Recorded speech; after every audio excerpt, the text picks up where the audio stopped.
ជាយល់សោកឬជាការពិត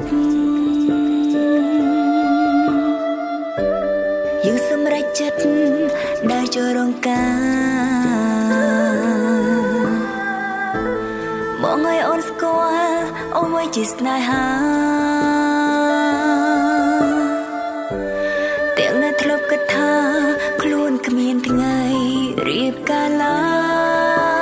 យអ្នកណានឹងមុនអាចមានថ្ងៃនេះថ្ងៃដ៏ពិសេស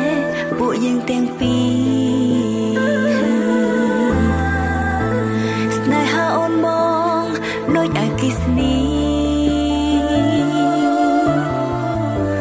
ប៉ុន្មាននាទីផ្ដើមមានចិត្តរៀងខ្លួនបានទេមិនអើយអូនខ្មាំងគេបានទេកុំអើយស្រីផ្សេងមើងងាយអូនបានទេធ្វើជាបា